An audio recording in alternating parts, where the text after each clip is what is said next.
Hello friend, welcome to my channel. तर मी आज तुम्हाला आर्महोल टिप्स सांगणार आहे. बघा, तर बऱ्याच वेळेस काय होतं, आपलं ब्लाऊजचा जो मुंडा आहे बघा, हा जो आर्महोल आहे आपला, तो बऱ्याच वेळेस खालतीवरती होऊन जातो. तुम्हाला दिसत असेल व्हिडिओमध्ये. तर बघा, खालतीवरती आपला आर्महोल होऊन जातो. तर हे कशामुळे होतं, तर हा प्रॉब्लेम मी तुम्हाला सांगणार आहे. तो कशा पद्धतीने सॉल्व करायचा ते मी तुम्हाला दाखवते. तर बघा, मी हे ब्लाऊज घेतलेलं आहे. आपण बघा, पूर्ण ब्लाऊज शिवून झाल्यानंतर आपण जेव्हा शोल्डर जॉईन करतो, शोल्डर जॉईन केल्यानंतर आपल्याला काय करायचं आहे, आपला हा मागचा भागाला आपण हे पुढचा भाग जोडल्यानंतर शोल्डर जॉईन केल्यानंतर आधी आपल्याला महत्त्वाचं, आपल्याला हा जो भाग आहे आपला बघा, हा बरोबर आहे का हे आपल्याला चेक करायचं आहे. तर बघू शकता तुम्ही, हा इतका भाग जास्त येतोय. तर हा भाग आपल्याला कटिंग करून घ्यायचा आहे. ह्या मापानुसार आपल्याला कटिंग करून घ्यायचं आहे. जर आपण हा असं व्यवस्थित माप जर मोजलं नाही, तर डायरेक्ट जर बाही जॉईन करून दिली, तर आपल्याला असा प्रॉब्लेम खालतीवरती आर्महोलचा प्रॉब्लेम होऊ शकतो. तर खालतीवरती आपला आर्महोल झाल्यावर आपल्या ब्लाऊज फिटिंगमध्ये पण प्रॉब्लेम येतो. त्यानंतर शोल्डर उतरण्याचा प्रॉब्लेमही होतो. तर तुम्ही केव्हाही शोल्डर जॉईन केल्यानंतर आपल्याला बाही जोडण्याच्या आधी आपल्याला हे दोघं आर्महोल असे चेक करून घ्यायचे आहे. आणि जर कमी जास्त असेल थोडा, तर हे बघा, मी तुम्हाला करून दाखवते.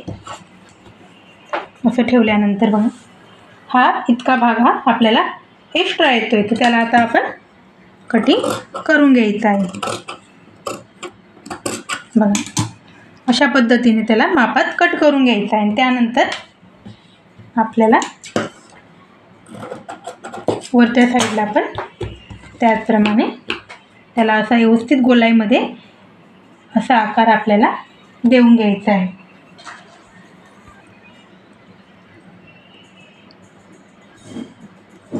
तर असं गोलाईमध्ये व्यवस्थित आपल्याला कट करून घ्यायचं आहे.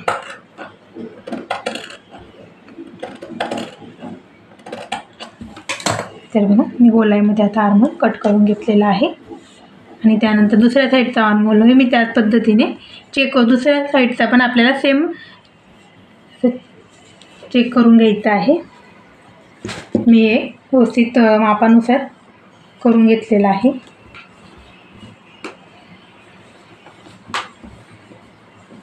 तर अशा पद्धतीने आपण स्लीव जॉईन करण्याच्या आधी आपल्याला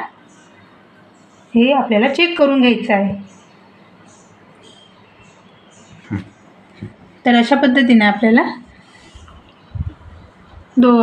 शोल्डर जोडल्यानंतर दोघंही आर्महोल आपल्याला असे जॉईन करून घ्यायचे आहे आणि चेक करून घ्यायचं आहे. प्रत्येक वेळेस आपल्याला काही आपण कटिंग व्यवस्थित करतो आपण कटिंग मागची आणि पुढची, पण तरीही काही वेळेस काय होतं, आपण जी ही ब्रेशपट्टी वगैरे जॉईन करतो तेव्हा अर्धा इंच इकडे तिकडे होऊन जातं. त्यामुळे हा प्रॉब्लेम होऊ शकतो.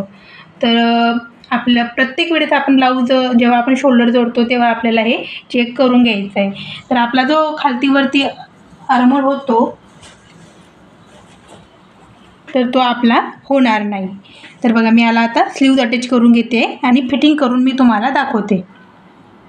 तर बघा, मी आता बाह्या पण जॉईन करून घेतलेल्या आहे, आपल्या स्लीव्ज अटॅच करून घेतलेल्या आहे आणि त्यानंतर पूर्ण ब्लाऊजची फिटिंगही करून घेतली. तर बघू शकता तुम्ही किती सुंदर पद्धतीने आणि खूप फिनिशिंगमध्ये बघा आर्महोल आपला आलेला आहे. किती फिनिशिंगमध्ये बघा, तुम्हाला किती सुंदर फिटिंग आपल्या आर्महोलची आलेली आहे. तर अशा पद्धतीने तुम्ही नक्की करून बघा, तुम्हाला असा आर्महोलचा प्रॉब्लेम होणार नाही. तर तुम्ही चॅनलवर नवीन असाल तर चॅनलला तुम्ही नक्की सबस्क्राईब करा आणि लाईक करा, शेअर करा आणि कमेंट करायला विसरू नका. तर असेच नवनवीन व्हिडिओ तुम्ही बघत राहा. धन्यवाद.